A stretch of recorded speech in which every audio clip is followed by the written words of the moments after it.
Bonjour, moi c'est Cindy. The Film Talker n'est pas là, donc c'est moi qui suis en charge aujourd'hui de vous faire la critique de Bienvenue à Marwen, réalisé par Robert Zemeckis. Ah! Ou pas? You talking to me? Well, who the hell else are you talking to? Talking to me? Well, I'm the only one here. Bienvenue à Marwen, ça faisait partie des films que j'attendais le plus, tout simplement parce que c'est un film réalisé par Robert Zemeckis, et je peux vous dire tout de suite, j'ai pas été déçu. Robert Zemeckis, c'est une bénédiction pour le cinéma. Depuis longtemps, il expérimente des nouveaux moyens de raconter des histoires avec des effets spéciaux inédits. Déjà en 1988, avec Roger Rabbit, où il mélangeait animation et prise de vue réelle. Alors oui, on l'avait déjà vu dans Mary Poppins, mais la grande différence, c'était que dans Mary Poppins, c'était l'incrustation de personnages réels dans un univers de dessin animé. Alors que dans Roger Rabbit, eh bien, c'était tout l'inverse, et c'était là tout le challenge, c'était d'incruster des personnages de cartoon dans un univers réel, et d'une façon tellement crédible que l'univers nous paraissait réaliste. La mort vous va si bien, par exemple, on n'avait jamais vu des images pareilles, on n'avait jamais vu ça au début des années 90. Même dans un film comme Forrest Gump, on trouve des effets spéciaux super novateurs pour l'époque, comme par exemple l'amputation des jambes du lieutenant Dan, à se demander si Gary Sinise n'avait pas vraiment perdu ses jambes tellement c'était bluffant, tellement c'était bien fait. L'incrustation de Tom Hanks dans un film d'archives pour lui permettre de serrer la main de JFK. Pourtant, quand on pense à Forrest Gump, on retient pas un film avec des effets spéciaux impressionnants.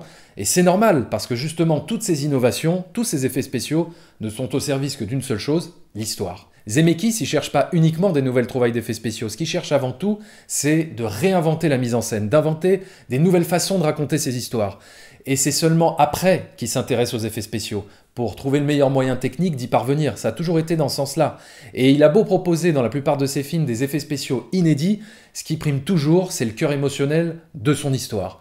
Et Bienvenue à Marwen, c'est exactement ça, une histoire bouleversante, soutenue par une mise en scène inédite d'un véritable auteur. Bienvenue à Marwen, c'est tiré d'une histoire vraie, l'histoire d'un homme qui, après s'être fait tabasser avec une extrême violence par une bande de néo-nazis, tombe dans le coma et revient à la vie traumatisé et paralysé par une peur bleue du monde extérieur. Et pour surmonter toute sa souffrance, il se réfugie dans un monde imaginaire qu'il a lui-même créé et qu'il a baptisé Marwen, et dans lequel il se projette sous la forme d'un capitaine de l'armée pendant la Seconde Guerre mondiale et accompagné de ses poupées bimbo tueuses de nazis. Alors dit comme ça, on pourrait croire que c'est le pitch d'un film de Tarantino, mais en réalité, tout ce petit délire qui prête à sourire au début du film devient au fur et à mesure quelque chose de très bouleversant parce que toutes ces scènes ne font que montrer justement toute la souffrance d'un homme qui n'arrive pas à trouver la force d'affronter le monde réel et que sa seule thérapie, eh bien, il ne la trouvera que dans son monde imaginaire de Marwen. Et pour raconter l'histoire d'un homme torturé qui essaye de se guérir de son trauma, Robert Zemeckis convoque toute l'ingéniosité et toute la richesse de sa mise en scène pour permettre au spectateur de rentrer au mieux dans la psyché de son personnage principal. Comme d'habitude avec Zemeckis, visuellement c'est généreux, les transitions entre le monde réel et le monde imaginaire sont quasiment invisibles, c'est d'une fluidité incroyable, tout se mélange, tout se confond naturellement, c'est hyper impressionnant. Le photoréalisme des poupées est tel qu'on se demande si c'est pas les vrais acteurs qui ont enfilé des habits de poupées. Il y a comme ça pendant tout le film plein de trouvailles, plein d'inventivité dans la mise en scène qui font de Robert Zemeckis l'un des réalisateurs les plus innovants. C'est un film qui est à la fois ludique dans sa démarche et en même temps assez dur parce qu'il touche à des thèmes très complexes.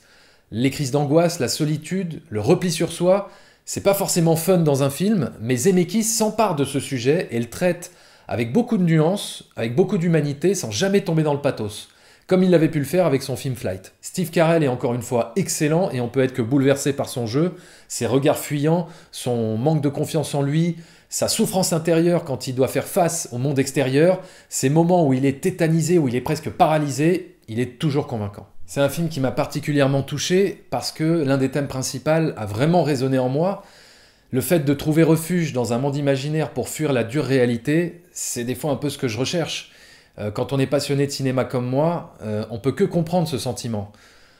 Parce que je sais très bien pourquoi j'aime tant le cinéma, c'est mon seul échappatoire. C'est le meilleur moyen que j'ai trouvé pour m'évader de la réalité, du monde réel. Et c'est pour ça que vers la fin du film, il y a une scène qui m'a vraiment ému, une scène qui te fait prendre conscience de tout ça. Parce que c'est parfois dans l'imaginaire que tu puisses toute ta force pour affronter la réalité. Ce film pourrait à mon sens faire carrément office de thérapie pour toutes les personnes qui ont du mal à tisser des liens avec la société ou pour toutes les personnes qui sont paralysées par la peur des autres. Il y a aussi un truc énorme dans ce film, c'est de voir Robert Zemeckis revisiter l'univers d'un de ses films cultes. Alors je vous dirai pas ce que c'est, mais quand j'ai vu cette scène, Ça m'a rendu tout chose. La musique d'Alan Silvestri, comme d'habitude, excellente et riche de plein de motifs différents, avec des envolées lyriques, des musiques combatives de l'armée, ça m'a d'ailleurs fait penser un petit peu à Predator des fois, et évidemment des passages plus doux pour soutenir l'émotion. Bref, comme d'habitude, chez Alan Silvestri, c'est toujours du grand art. Alors ce que je trouve un petit peu dommage, et c'est ce qui manque un peu dans le film, c'est les scènes de procès que j'ai trouvées un peu vite expédiées. Voilà, j'aurais bien voulu que Zemeckis s'y attarde davantage, pour que justement l'enjeu soit encore plus fort. C'est pour toutes ces raisons que je mets à Bienvenue à Marwen 4 sur 5. Alors le film a 29% sur Rotten Tomatoes. C'est juste hallucinant. Et alors vous allez me dire, oui mais on s'en fout de Rotten Tomatoes, c'est de la merde. Mais n'empêche que ça traduit quand même l'appréciation du film par les critiques US.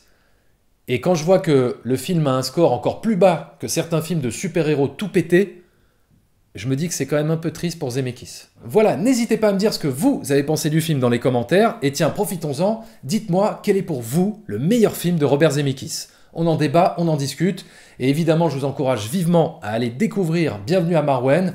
Le film, malheureusement, il fait un bide aux États-Unis, donc j'espère qu'il va marcher en France, donc foncez le voir au cinéma. Ciao!